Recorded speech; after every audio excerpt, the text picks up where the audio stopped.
Esta é a terceira parte do organograma do santuário em Saint Seiya. Se você é um daqueles que não viu as duas partes anteriores, não se preocupe, você pode assistir este vídeo sem problemas, e no primeiro comentário deixarei os links para as outras duas. Sem mais a dizer, começamos!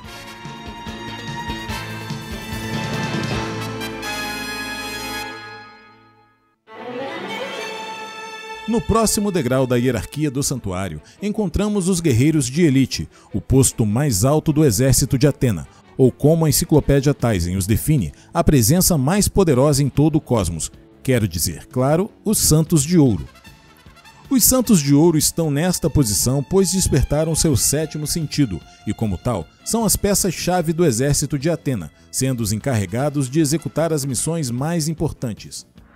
Mas, especificamente, quais são as funções dos Santos de Ouro dentro da organização de Atena? Para responder a esta questão, é necessário esclarecer que suas funções se dividem em dois tipos, coletivas e individuais.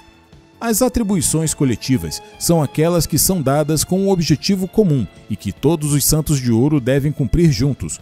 Por outro lado, uma atribuição individual, como o próprio nome indica, é aquela que foi atribuído especificamente a um deles.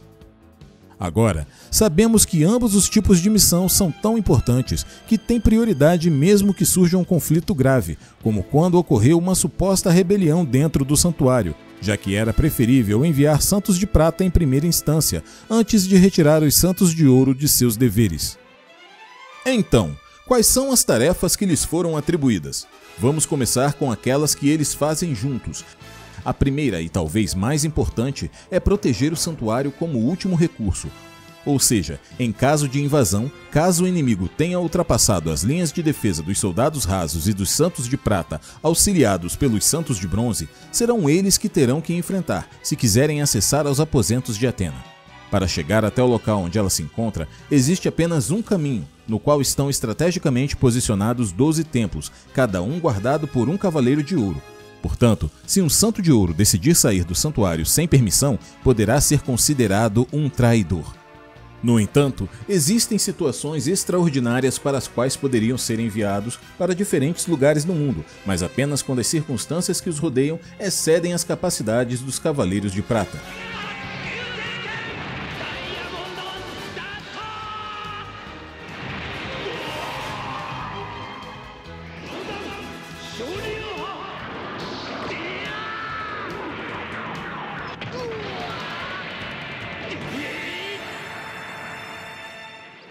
A segunda função que lhes pode ser atribuída é, tal como os Cavaleiros de Prata, servir como professores e, dependendo do seu julgamento, podem conceder ao seu discípulo a armadura que tem sob sua proteção, seja ela de prata ou de bronze, ou mesmo, se o considerarem digno, podem nomeá-lo herdeiro da sua própria armadura, assim que o mestre morrer ou se aposentar do título de cavaleiro. Como exemplo de Cavaleiros de Ouro que serviram como professores temos Máscara da Morte, Doku, Aioros e Camus. Uma terceira função coletiva que lhes compete é salvaguardar a harmonia e as boas relações entre seus companheiros do santuário e comportar-se de forma exemplar, mostrando os mais elevados valores e princípios. Na verdade, para serem nomeados Santos de Ouro, em primeiro lugar eles devem ter alcançado um equilíbrio perfeito entre mente, corpo e espírito. Isso, embora possa parecer pouco importante, é levado em consideração, porque quando chegar o momento certo, um deles será escolhido para ocupar um cargo ainda mais importante. Vamos passar agora para as tarefas individuais. Neste caso, você pode estar se perguntando, podemos realmente saber quais são as missões especiais de cada um dos 12 Santos de Ouro? Para respondê-lo, vamos analisar um por um e verificar se é possível determiná-lo, considerando ao mesmo tempo as habilidades e poderes que cada um possui. Além disso, aproveitaremos este passeio pelos 12 templos para tentar deduzir como eles contribuem para a missão de impedir o acesso ao Templo de Atena. Comecemos pelo cavaleiro dono da armadura de Ares, o Carneiro Dourado Mu. No caso dele, é fácil determinar qual a missão individual que ele tem: consertar a armadura que foi destruída na Guerra Santa anterior, já que ele é o único cavaleiro com essa habilidade entre os 88 de Atena. É possível que essa tarefa lhe tenha sido dada pelo seu mestre Xion, que na época ainda servia como líder do santuário. Quanto ao seu trabalho como protetor do santuário, é possível que utilize uma de suas técnicas mais comuns para impedir o acesso inimigo, a Muralha de Cristal. Esta técnica herdada de seu mestre é uma barreira psíquica impenetrável para a maioria dos rivais e restringiria a entrada ao primeiro dos templos. Porém, esta não é a única técnica que ele possui em seu arsenal, já que caso a sua parede de cristal seja destruída, ele ainda conta com outras duas que são do tipo destrutivo, Revolução Estelar e Extinção Estelar. Ele também tem a habilidade de se teletransportar e curar certos tipos de ferimento, que certamente usaria em benefício de seus amigos em uma possível batalha. O segundo dos Cavaleiros de Ouro, Aldebaran de Touro, é considerado de maior força física entre os 12. O seu trabalho individual não é claro, mas a julgar pelas suas competências e qualidades, entre as quais se destacam a lealdade, a honra e a ordem, é muito provável que seja utilizado como uma espécie de conselheiro, guia ou mediador. Sua técnica especial é o Grande Chifre, que emula a forma de ataque do samurai. Sem dúvida, se alguém conseguir cruzar a Casa de Ares, enfrentará um rival imponente. O próximo da lista é ninguém menos que o Santo de Ouro de Gêmeos, Saga. A sua missão individual não é conhecida com certeza, mas é altamente provável que antes da sua traição tenha desempenhado o papel de comandante, se tivermos em conta que juntamente com Aioros de Sagitário foi um dos candidatos a ser o próximo mestre, além de em sua geração ser um dos mais antigos. Para impedir o avanço dos inimigos, ele utiliza ilusões de ótica que confundem quem deseja passar pelo Templo dos Gêmeos, fazendo-os acreditar que estão perdidos ou presos. Mas se alguém conseguir se livrar das ilusões, então ele pode prendê-lo de verdade enviando-o para outra dimensão, ou caso contrário, destruir completamente com a sua explosão galáctica.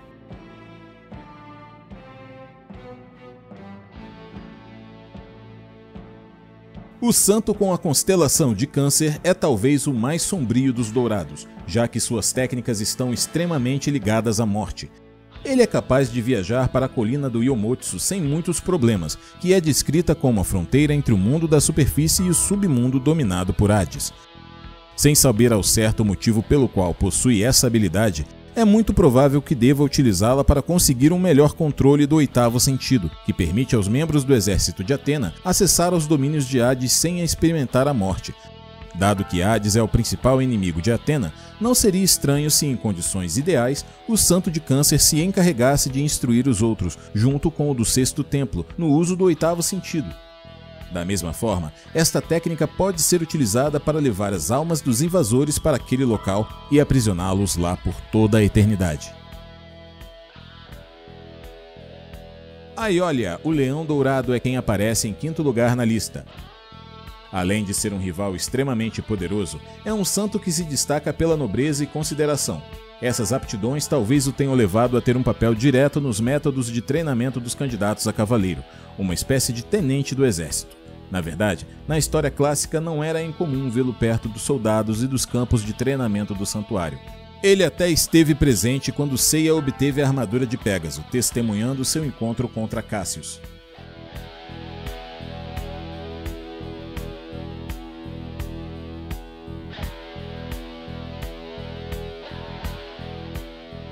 Mas, apesar de sua nobreza, em batalha sua ferocidade é assustadora. Suas principais técnicas são o Cápsula do Poder, com o qual ele pode desferir 100 milhões de golpes, e o Relâmpago de Plasma, com o qual atinge o seu inimigo com 100 mil milhões de golpes. Com essas habilidades, ele é mais do que capaz de impedir o avanço dos inimigos, mesmo que seu número seja grande.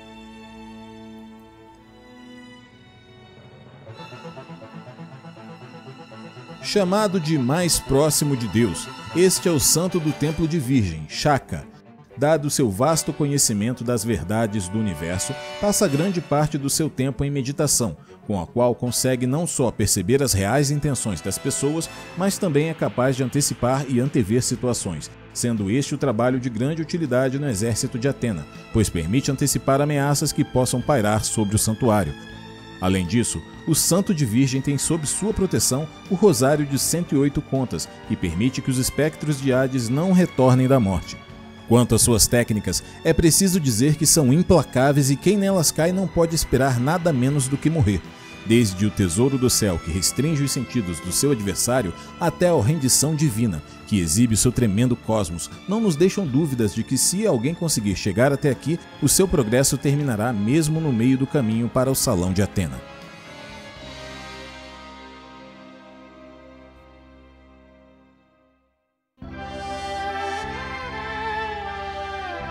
O cavaleiro que guarda esta casa é responsável por analisar as diversas situações que ocorrem dentro e fora do santuário, pois é uma representação perfeita do equilíbrio, que é simbolizado não só pela forma de balança da sua armadura, mas pelos animais com os quais está associado, o tigre e o dragão.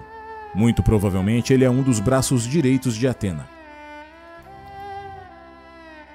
Além disso, ele foi encarregado de carregar as armas douradas em seu traje e determinar quando e como os outros cavaleiros dourados ou outros membros da cavalaria do santuário as usarão. No caso particular de Doco de Libra, cuidar do selo da Torre dos Espectros é talvez a sua tarefa mais importante. Quanto às suas técnicas, o Cólera do Dragão e o Cólera dos 100 Dragões são as mais representativas, mas ele também possui outra técnica, com a qual tem 100% de certeza de finalizar o seu oponente, o Último Dragão. Porém, o uso desta técnica envolve acabar com sua própria vida.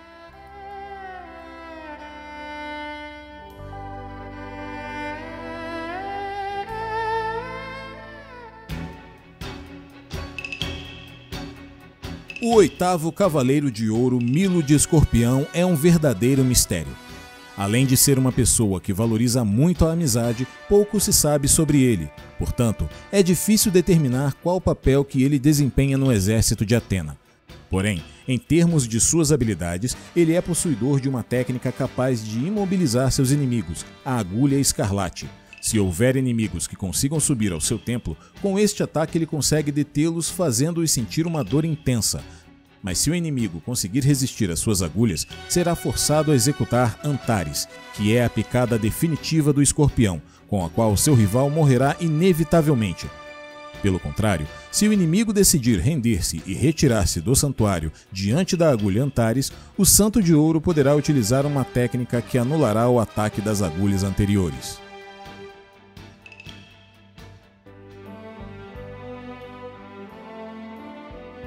Chegamos agora ao nono templo, aquele que já foi guardado pelo lendário Aioros de Sagitário.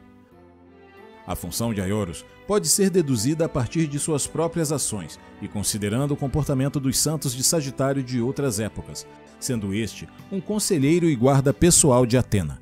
Isso explicaria por que ele estava tão próximo da deusa recém-reencarnada quando Saga tentou matá-la, e por sua vez, por que Aioria parece assumir este papel no início da saga de Poseidon, talvez em uma tentativa de aliviar seu falecido irmão desempenhando esta posição. Além disso, é bem possível que entre os 88 santos, Aioros fosse o chefe do exército indo para a frente das linhas de batalha se necessário. Porém, quando se trata de proteger o santuário de invasores, ele colocou uma série de armadilhas em seu templo que impediriam seu avanço. E mesmo que essas armadilhas pudessem ser evitadas, ele possuía uma técnica especial, a Flecha das Sombras, com a qual era capaz de anular os movimentos do seu inimigo, após o que, se considerasse necessário, poderia derrubá-lo graças ao seu trovão atômico, uma técnica que seria devastadora graças ao seu altíssimo nível de cosmos.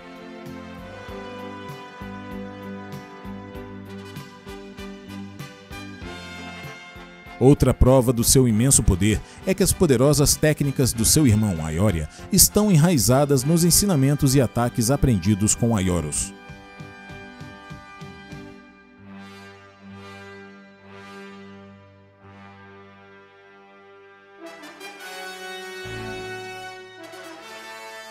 O Santo de Capricórnio foi considerado desde a era mitológica como o mais fiel a Atena, e como tal, recompensado com a lendária espada Excalibur, que é capaz de usar para literalmente cortar seus rivais em dois, mesmo que carreguem sua armadura ou outra proteção. Na era atual, o santo que veste essa armadura é Shura, que também demonstrou sua lealdade a Athena ao se dispor a matar um de seus companheiros, que supostamente havia tentado assassinar a deusa, ou pelo menos foi o caso na versão de anime. No que diz respeito ao seu trabalho individual, não se sabe o que é, e é difícil fazer uma dedução. Por isso, ousar dizer algo específico seria extremamente equivocado. O penúltimo dos Cavaleiros de Ouro é Camus de Aquário, que pode ser considerado verdadeiramente dotado no uso das técnicas de gelo, já que ele mesmo aperfeiçoou cada uma delas. Se pegarmos a versão anime, poderíamos dizer que ele é mestre de mestres, e embora não seja mostrado como tal no mangá, não é difícil supor que o seja. Portanto, uma de suas tarefas no santuário certamente tem a ver com o treinamento dos santos de gelo, além de seus próprios discípulos, ajudando-os a dominar melhor este elemento. Além disso, sendo considerado um santo altamente inteligente e analítico, não é incomum que ele seja o encarregado de planejar estratégias de ataque e defesa contra os inimigos do santuário. As técnicas de gelo que costuma utilizar são o pó de diamante, a execução aurora e o esquife de gelo. Com este último, consegue congelar seu inimigo em um caixão de gelo, com o qual, sem dúvida, muitos dos invasores verão literalmente o seu túmulo no Templo de Aquário.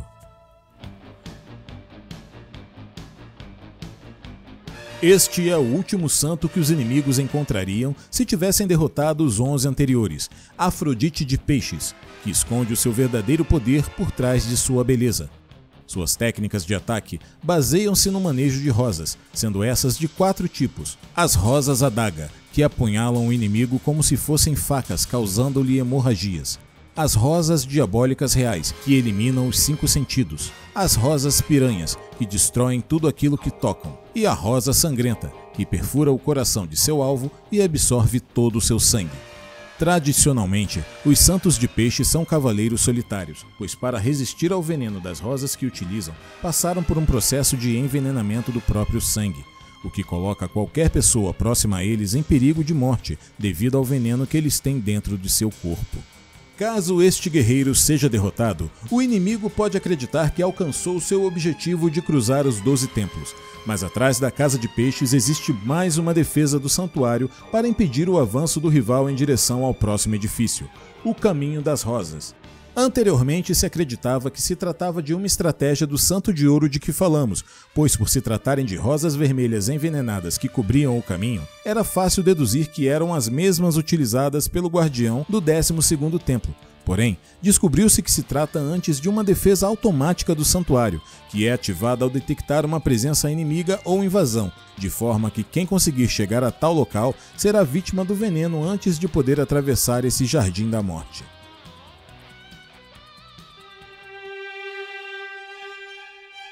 Após esta análise, você pode pensar que não há muito mais a dizer, mas os Cavaleiros de Ouro ainda têm outros ases na manga, pois embora falemos de suas habilidades individuais, ainda não mencionamos as habilidades que todos eles têm em comum, e essas são as seguintes.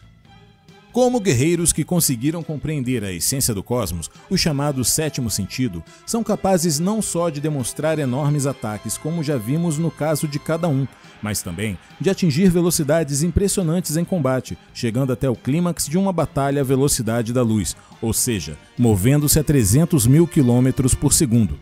Além disso, embora sua armadura não seja o que lhes confere seu verdadeiro poder, não se pode negar que são muito úteis, pois são capazes de resistir a temperaturas tão baixas quanto menos 273 graus Celsius, ou seja, só congelarão se a temperatura cair para o zero absoluto, que é o ponto em que as partículas subatômicas perdem toda a sua energia.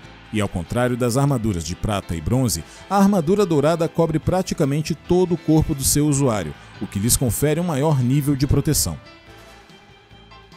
Por fim, existem habilidades específicas desses santos que só podem ser utilizados se forem realizados em grupo. A primeira delas é a exclamação de Athena, que combina o poder de 3 santos de ouro e o resultado pode ser comparado a um pequeno Big Bang. Devido ao poder altamente destrutivo desta técnica, ela foi banida desde os tempos antigos pela própria deusa da guerra. A segunda técnica que eles executam em equipe é aquela que requer os 12 ao mesmo tempo, a chamada luz dourada, que canaliza a luz solar que as armaduras de ouro acumularam ao longo do tempo para impactá-la em um único alvo. Esta técnica é extremamente perigosa, pois a onda de choque resultante é capaz de matar os próprios cavaleiros de ouro que a utilizam. Falando agora em relação ao seu número, é evidente que são 12 no total, e suas armaduras correspondem às 12 constelações do zodíaco, de Áries a Peixes. Embora no anime e mangá clássicos tenhamos conhecido toda a geração de Santos de Ouro do século XX, nas diferentes prequelas, sequências e spin-offs também conhecemos outras gerações de Santos de Ouro. Como fato interessante, pode-se notar que há relativamente pouco tempo, mais um Santo de Ouro foi adicionado aos 12 tradicionais, já que no mangá The Next Dimension, que é 100% canônico, foi revelada a existência de um 13º Cavaleiro de Ouro, o lendário Ophiuchus. A propósito, se você quer conhecer alguns fatos curiosos sobre os Cavaleiros de Ouro aqui no canal, tenho disponível um vídeo com 22 desses fatos. Se você ainda não viu, deixarei na tela final caso tenha interesse. Para finalizar esta consideração, vale ressaltar que a primeira aparição dos Santos de Ouro no anime ocorre no capítulo 36 da série, intitulado Surpresa, as 12 Armaduras de Ouro. Nele se aprendeu que a armadura de Sagitário não era a única dourada que existia, e foi o Santo de Escorpião quem subiu ao palco para provar isso. Porém, esta primeira aparição é relativa, pois com o passar do tempo percebemos que já tínhamos visto outros Cavaleiros de Ouro, só não sabíamos ainda que o eram, como Libra, Leão e Áries. No caso do mangá, isso é bem diferente, já que a primeira aparição oficial de um Santo de Ouro ocorre no capítulo 16, quando Shaka de Virgem enfrenta Ikki de Fênix e o confronta imediatamente após obter sua armadura. Este evento é mencionado no terceiro vídeo da série Cavaleiros Negros, no qual também detalho como Ikki se tornou líder desses renegados. Voltando à questão da primeira aparição dos Cavaleiros de Ouro no mangá, vale ressaltar também que, na verdade, a Aiolia de Leão esteve presente desde o primeiro capítulo, mas sem usar sua armadura e sem revelar que era um Cavaleiro de Ouro. Com isso, podemos concluir a terceira parte do organograma do Santuário de Atena. Mas embora já tenhamos considerado as hierarquias mais conhecidas, ainda há mais para analisar, e isso estará na próxima parte desta série de vídeos. Começarei a trabalhar nessa entrega assim que atingirmos 100 likes nesse vídeo. Meu nome é Cal, e vejo você na próxima vez aqui em Star Hill, o seu canal dos Cavaleiros do Zodíaco.